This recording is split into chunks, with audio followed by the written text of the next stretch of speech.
Hey everybody, welcome to the show, keeping you current with the latest news and scores. I'm Mark Morgan. This is ESPN News. He is Jalen Rose. We're here to talk about the NBA first.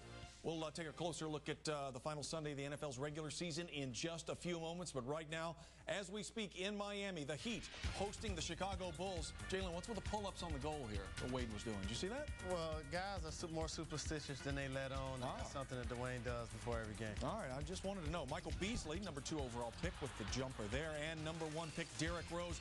Is he the quickest guy in this league? He's one of them, and he's explosive as well, Mark. All right, another rookie getting into the show. Watch this. Miami on the break. Mario Chalmers looking for an open man, and about 2/3 of the court to flash for the flush. We're tied at 28. Now tied at 39. Watch Rose. Here's what I meant about quickness.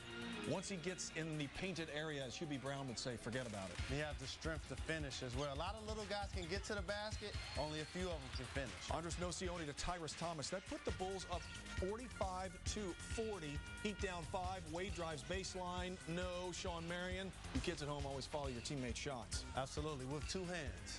Later, if you can. Later in the third, Joel Anthony blocked inside. Luol Deng will hit the ground. We're going to show you another look at this, because Deng rolls his ankle and was obviously in a lot of pain. He was helped to the locker room for x-rays on his left ankle. No word on the injury. Obviously, as soon as we get more information, we will let you know. Right now, the Miami Heat looking for their 4th straight win, have an 81-73 lead, just under 6 minutes to play there in Miami. D-Wade with 23 to lead all scorers, but you see 2 other Heat players in double figures. And that game's just one we want to discuss. Jalen, first of all, Derrick Rose, Michael Beasley. Thus far, which player has been the better rook? When you talk about Rookie of the Year, right now, Derrick Rose has my vote because he came in as a point guard and established himself from day one with the ability to run the team. He's second in rookie scoring, averaging over 17 points. He's getting you over 6 assists a game, and he's steadily getting better every game, and that's what you like to see out of a young point guard. Beasley will find his way. I think he's going to be a big-time player as well. Sometimes he's starting. Sometimes he's coming off the bench.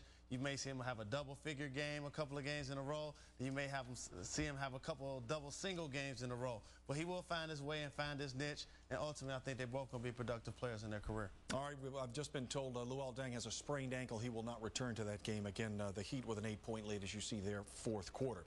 The Celtics' 19-game winning streak came to an end yesterday in Los Angeles. Jalen, what did the Lakers show you in that game, which a lot of people said, hey, this is a much bigger game for L.A. than it is for Boston. What did the purple and gold guys show you? See, they took a page out of the Boston Celtics book. We know that the Los Angeles Lakers run a triangle offense. They're a very efficient team on that end of the court, and they score with the best of them. But they realized yesterday, in order to beat Boston, you have to beat them at their own game. That's intangibles, getting loose balls, getting deflections, playing with intensity, playing with emotion.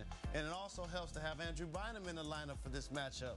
Allows Pau Gasol to play his traditional position, power forward, frees him up to knock down a couple of open jump shots, as you saw later in the game. Also, Lamar Odom came off the bench, knocked down 2 crucial 3-pointers, and Trevor Ariza. So now you get all 3 of those guys are a domino effect because you got Andrew Bynum back on the lineup. All right, and the Celtics fall to 27-3 with the loss. Do you still think the Celtics will end up having the best record in the regular season? Yes, I do. Injury-free, I think the Celtics will have the best overall record. And the thing that's going to keep them driving for that is the Cleveland Cavaliers, because they've won 19 games in a row.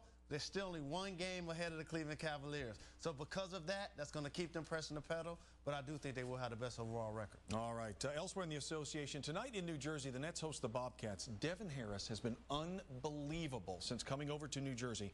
A lot of people may not know this. 24 points a game and 7 dimes per contest as well. Why has he had such a breakout season? He's playing big-time basketball. I mean, he's really getting it done to the point where this young man needs to be an all-star in an Eastern Conference. He's making game winners. He can penetrate with the best of them and finish, knocking down the jump shot, improved 3-point shot. He and Vince Carter are the top scoring backcourt in the entire NBA. Confidence, opportunity, playing in a new offense, and a chip on your shoulder. When you get traded, you either can do 2 things. Take that as one team didn't want me, or you can take it as another team really wants me, and now I'm going to go put my work in. Devin Harris is doing the latter. And you remember in the offseason when he went over to London to do that clinic, and he pulls a guy out of the crowd in blue jeans, and the guy housed him. The guy just went between his legs and then scored a layup, and Harris was kind of freaking out, and it seemed like that may have affected him, because that was all over the internet. Everybody saw that, right? Did that kind of put another chip on his shoulder? Of course it did. And we live in a web-generated generation. The bloggers went crazy, and everybody was saying, oh, my God, he may not be the one to lead our team, but he's definitely getting it done. Big-time player. All right, so Harris has been terrific. Another player excelling for maybe another low-profile team in the East, Danny Granger, but you and I have talked about him a lot on NBA Fast Break. 25 points a game, 5 boards, and 3 assists. Granger has gotten steadily better the last few years, Jalen. Why? It's all about skill set in the league. Here's a guy that's 6'8", can dribble the ball to score, can knock down the three-pointer, set shooting, and in transition. He rebounds the basketball, and he plays under control. He plays with a demeanor of an older player, and it seems to like the big moments, wants to be the go-to guy. Yes, the Pacers are struggling, but they have a gem in Danny Granger. Once they build a team around him, this guy's going to be very tough to deal with in the Eastern Conference. Since acquiring Allen Iverson, the Pistons are a 500 team, 11-11. Is this going to work?